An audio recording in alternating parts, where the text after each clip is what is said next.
We are going to talk about the Trademarks Act 1999 important provisions. This video is going to help business people who want to know that should they register the name of their business or not, what are the benefits of doing so. It is going to help lawyers and law students, as well as I'm going to tell you particular sections that are really important. And if you want to know about the trademark law, which you should, because it is one of the trending laws and people do ask about it, and if you are aware about the important provisions, you can answer their queries, which can help you in getting more cases also. So chalo, let's get into this video. Hi guys, welcome to Loggery. I hope you have subscribed to Loggery's YouTube channel and hit that bell notification on so that you do not miss any of our videos. I hope you're following us on Instagram. We're there by the name @IamLoggery.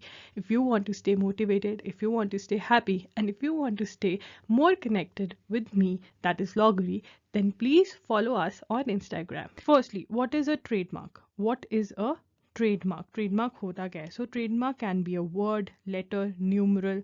वो एक word हो सकता है, कोई letter हो सकता है, number हो सकता है, शेप ऑफ गुड्स हो सकते हैं, कोई पर्टिकुलर शेप जो दी हुई है आपने अपने गुड्स को, अपने प्रोडक्ट को, पैकेजिंग हो सकते हैं, कलर कॉम्बिनेशन हो सकती है, हेडिंग हो सकता है, ब्रांड लेबल हो सकता है, लोगो हो सकता है, ठीक है, टिकट नेम हो सकता है, एक पर्टिकुलर सिग्नेचर, डोमेन नेम भी ट्रेडमार्क माना जाता है. अब व्हाट इज अ ट्रेडमार्क के अंदर जो सबसे इंपॉर्टेंट चीज़ है कि वो ऐसा कुछ हो जो आपका जो गुड्स है, जो आपका प्रोडक्ट है या जो आप सर्विसेज प्रोवाइड कर रहे हो, उसको डिस्टिंग्विश करता हो.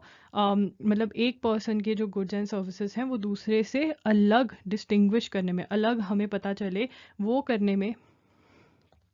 अब so trademark is which is capable of distinguishing the goods और services of one person from those of others. जो प्रोडक्ट्स एक पर्सन के प्रोडक्ट्स या फिर सर्विसेज हैं वो डिफ्रेंशिएट हों दूसरे के प्रोडक्ट्स से. फॉर एग्जाम्पल, हम जब मार्केट जाते हैं, हम शूज़ लेने जाते हैं, तो हम नाइकी, प्यूमा, एडिडास, स्केचर्स, हमें पता है कि ये क्या है, ये बहुत फेमस कंपनीज हैं, ब्रांड्स हैं, इनके नेम, इनके साथ रेपुटेशन है, गुडविल है, राइट. अगर हम गैजेट्स की बात करें तो हमें पता है सोनी के साथ एक रेपुटेशन जुड़ी हुई है. अगर हम कोई सोनी के स्पीकर्स ले रहे हैं तो हमें पता है कि they are going to be of really good quality, ठीक है ना. सो ट्रेडमार्क बेसिकली नाम हो सकता है, कोई लोगो हो सकता है जो आपके बिजनेस को पोर्ट्रे करता हो, जिससे कि लोगों को, लोग देखते ही कह दें. जैसे अमूल का वो जो लड़की है, ठीक है ना, अमूल, तो हमें पता है कि वो अमूल का है. क्यों? क्योंकि वो ट्रेडमार्क, वो लोगो जो है वो अमूल को रिप्रेजेंट करता है एंड उससे हम डिस्टिंग्विश करते हैं, राइट, कि ये अमूल का प्रोडक्ट है और वो किसी और चीज़ का किसी और कंपनी का प्रोडक्ट है. समझ में आ गया कि ट्रेडमार्क क्या होता है. Difference between trademark and copyright. It is very important कि आपको ये डिफरेंस पता हो, क्योंकि बहुत बार मेरे पास क्लाइंट्स आते हैं और वो कहते हैं कि मैडम हमें अपने बिजनेस के नेम का कॉपीराइट चाहिए. नहीं, बिजनेस का जो नेम है या जो लोगो है उसका कॉपीराइट नहीं मिलता, उसका ट्रेडमार्क मिलता है, उसका ट्रेडमार्क होता है, राइट. वो एक ट्रेडमार्क है, तो ये ट्रेडमार्क है. कॉपीराइट होता है जब आप क्रिएटर, कोई पर्सन है, उसने कुछ क्रिएट किया है, जैसे कोई बुक लिखी है या फिर कोई सिनेमाटोग्राफ फिल्म बनाई है या कोई म्यूजिकल या आर्टिस्टिक वर्क है, कोई पेंटिंग है, स्कल्पचर है, साउंड रिकॉर्डिंग है, ठीक है ना, उसके लिए कॉपीराइट मिलता है. बट जो आपका बिजनेस नेम है, लोगो है, उसके लिए ट्रेडमार्क बोलते हैं उसको, ठीक है. What is the purpose of registration of trademark? Purpose of registration होता है कि वो जो रेपुटेशन है, गुडविल है, उसको प्रोटेक्ट करने के लिए ट्रेडमार्क होता है. और उसकी रजिस्ट्रेशन इसलिए प्रोवाइड करी गई है कि अगर कोई आपका ट्रेडमार्क उठाकर अपने गुड्स और सर्विसेज बेचने लग जाए तो आप उसको चैलेंज कर सकें, आप उसके अगेंस्ट एक्शन ले सकें, राइट. इसका परफेक्ट एग्जांपल ये है कि अगर कोई भी शॉप में छोटा सा रेस्टोरेंट है या होटल है, जब वो थोड़ा सा भी फेमस होता है तो बिल्कुल साथ में एक और रेस्टोरेंट या होटल उसी नाम से खुल जाता है, राइट. तो अगर आपका ट्रेडमार्क प्रोटेक्टेड है या आपको ट्रेडमार्क लॉज के बारे में पता है, को फोर्स कर सकते हैं उसके ओनर को कि आप अपना नेम चेंज करो, क्योंकि हमारी जो रेपुटेशन है वो ख़राब हो रही है, ठीक है ना. क्योंकि अगर वो होटल फेमस है, मान लो ए होटल था, ठीक है, जिसका नाम XYZ था, अब एक और होटल खुल गया यहाँ पे जिसका नाम XYZ है. अब जो लोग हैं वो तो कंफ्यूज हो जाएंगे ना कि ओरिजिनल वाला कौन सा, और ये हमारे साथ होता है, ठीक है ना. बट ए, क्योंकि ए ने पहले स्टार्ट किया था, तो ए इस बंदे को फोर्स कर सकता है, इस ओनर को, कि तुम अपना नाम चेंज करो. क्योंकि इस ए की रेपुटेशन है, कुछ अच्छा खाना बनाता है या कोई पर्टिकुलर चीज़ है जो उसकी बहुत ज़्यादा फेमस है, ठीक है ना। It is to prevent the fraudulent use of the marks on goods और सर्विसेज, ठीक है ना। फ्रॉडुलेंटली कोई मार्क आपका उठाकर यूज़ ना कर ले अपने गुड्स या सर्विसेज पे, इसीलिए ये ट्रेडमार्क लॉज हैं। What are the benefits of registration of trademark? इसके फ़ायदे क्या हैं अगर आप अपना बिजनेस का जो नेम है या लोगो है उसको रजिस्टर करवा लेते हैं, तो उसका बेनिफिट क्या है देख लेते हैं। सबसे पहला बेनिफिट यह है कि आपको एक्सक्लूसिव राइट मिल जाती है उस ट्रेडमार्क पे, और अगर कोई आपका ट्रेडमार्क चोरी कर लेता है तो आप उसके अगेंस्ट एक्शन लेकर आ सकते हैं, राइट। तो exclusive right of the owner of the trademark over his trademark in relation to the goods और services in respect of which the trademark is registered, ऐसा सेक्शन 28 कहता है। और आपको एक और बात पता होनी चाहिए कि जैसे आपका जो ट्रेडमार्क है, जो बिजनेस आप कर रहे हो, उसी बिजनेस के लिए आपका जो ट्रेडमार्क है वो रजिस्टर होता है, राइट। तो उसको हम क्लास कहते हैं लीगल लैंग्वेज में, कि कौन सी क्लास में रजिस्टर्ड हुआ है। तो जौन सी गुड्स एंड सर्विसेज आप प्रोवाइड कर रहे हो उसके अकॉर्डिंग उसी पर्टिकुलर चीज़ के लिए आपका ट्रेडमार्क रजिस्टर होता है, राइट। नेक्स्ट है कि जो सबसे बड़ा बेनिफिट है, देखो अगर आपका ट्रेडमार्क कोई चोरी कर लेता है, कोई उसका गलत यूज़ करता है, तो आपको कहीं और जाने की ज़रूरत नहीं है। आप अपने ही शहर में जहाँ पे आप रहते हैं या अपना बिजनेस रन कर रहे हैं वहीं पे केस फाइल कर सकते हैं, ठीक है ना। मान लीजिए आप झारखंड में रहते हैं और दिल्ली में किसी ने आपका ट्रेडमार्क चोरी कर लिया है, चुरा लिया है या उसका गलत इस्तेमाल कर रहे हैं, तो आपको दिल्ली जाने की ज़रूरत नहीं है, आप झारखंड में ही केस फाइल कर सकते हैं। ऐसा सेक्शन 134 ऑफ ट्रेडमार्क्स एक्ट कहता है, राइट। पढ़ लेते हैं। File a case where the registered owner resides or works, ठीक है ना, वहाँ पे आप केस फाइल कर सकते हैं। ये सबसे बड़ा बेनिफिट है, बिकॉज नॉर्मल केसेस में कॉमन लॉ कहता है कि जहाँ पे जिसके अगेंस्ट आपने केस फाइल करना है वो रहते हैं या बिजनेस करते हैं, वहाँ जाके आपको केस फाइल करना पड़ेगा। बट यहाँ पे आपको एक एक्सेप्शन मिल रही है, और ये सिर्फ और सिर्फ रजिस्टर्ड ट्रेडमार्क ओनर के लिए ही है, ओके। ये चीज़ ट्रेडमार्क्स एक्ट में क्लियर कट लिखी हुई है। तो आप एक्शन ले सकते हो जिस पर्सन ने आपका ट्रेडमार्क यूज़ किया है, और अगर आप एक रजिस्टर्ड ट्रेडमार्क ओनर हो तो ऐसे एक्शन को इन्फ्रिंजमेंट कहा जाता है। क्या कहा जाता है? इन्फ्रिंजमेंट। अगर आप रजिस्टर्ड ट्रेडमार्क ओनर हो, ठीक है, हम इसका मतलब समझ लेते हैं। A registered trademark is deemed to be infringed by a person who neither being the registered proprietor nor permitted user of the registered trademark uses trademark which is identical with or deceptively similar। देखिए समझने की कोशिश करते हैं, बहुत ही easy है।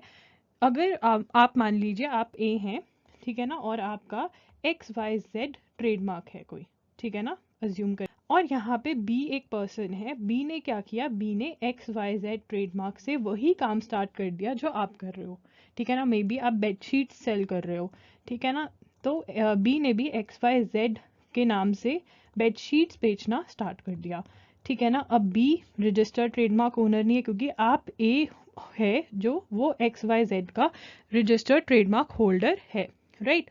तो B ने क्या किया, B is neither registered proprietor XYZ trademark का, और ना ही उसने आपसे परमिशन ली है।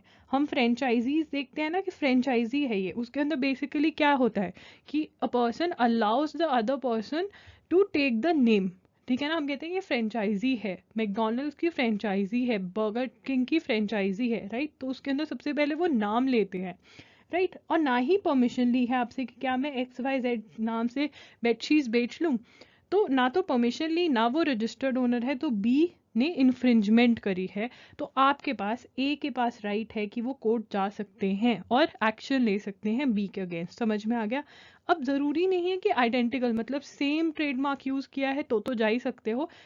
कैसे पता चलता है कि वो सिमिलर है या नहीं, और कितना सिमिलर होना चाहिए कि वो पर्सन को के अगेंस्ट आप एक्शन ले सको?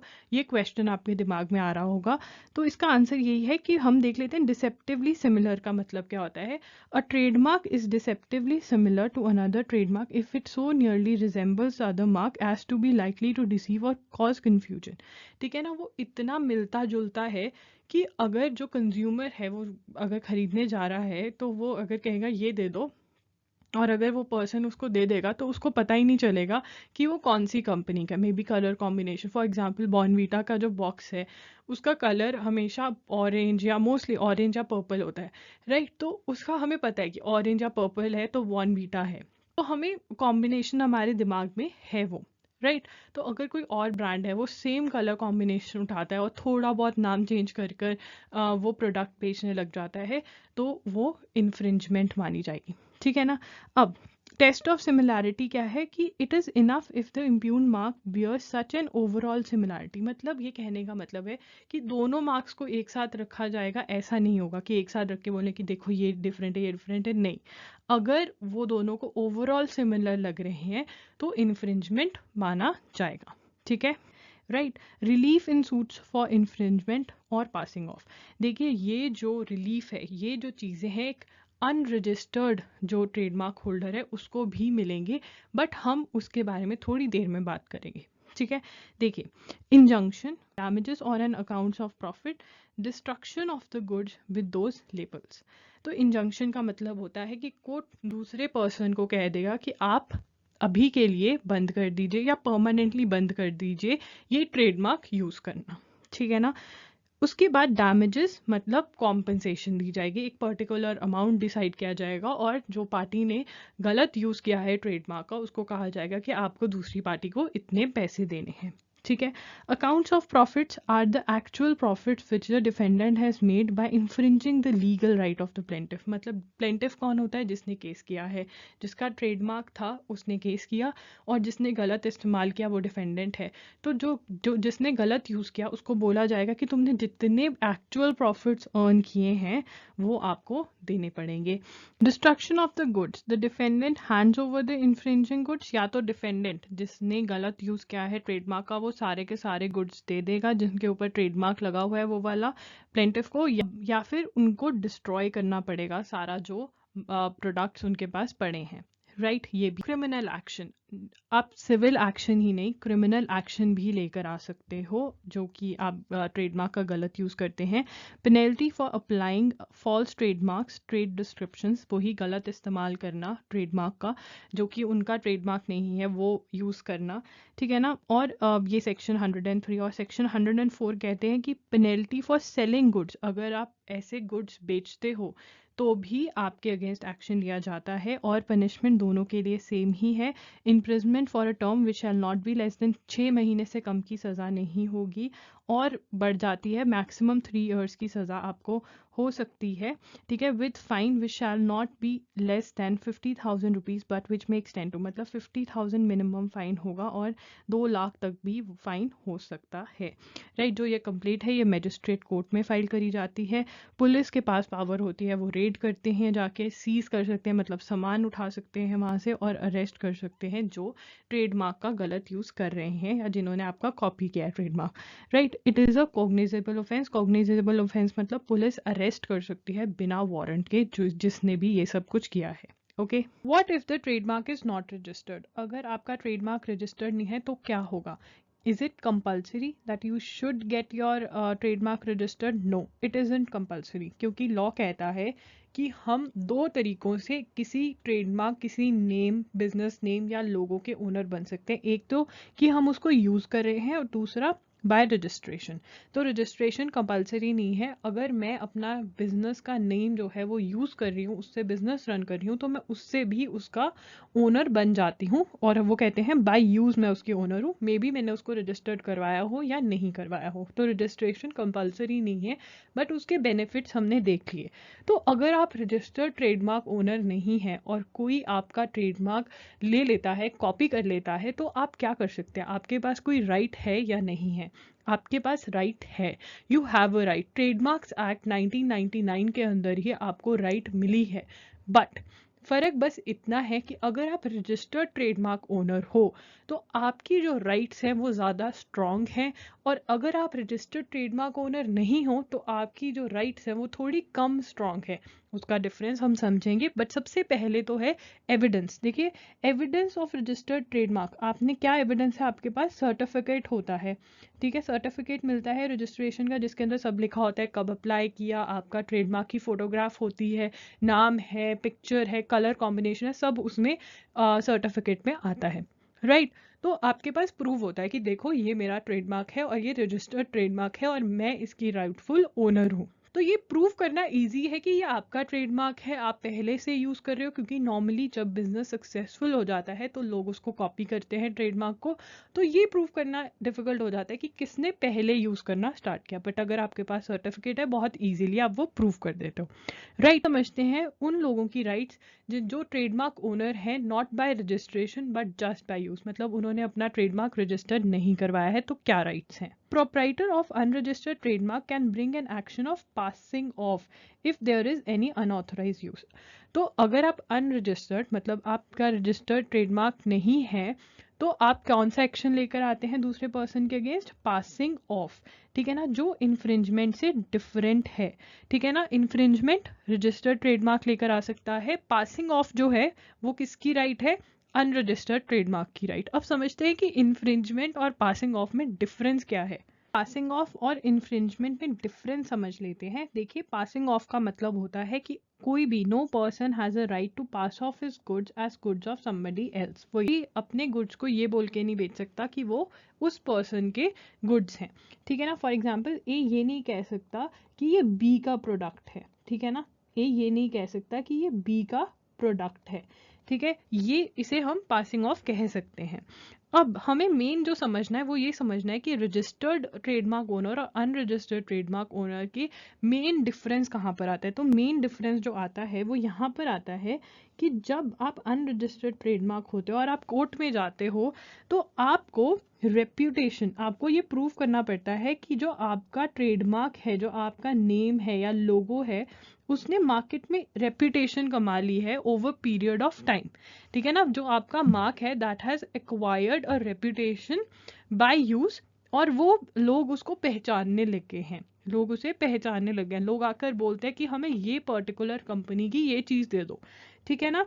तो ये प्रूव करना पड़ता है, प्लस ये प्रूव करना पड़ता है कि अगर ये पर्सन ऐसे कंटिन्यू करेगा तो what will happen, it will cause confusion among the consumers। ये आपको प्रूव करना पड़ेगा अगर आप अनरजिस्टर्ड ट्रेडमार्क ओनर हो।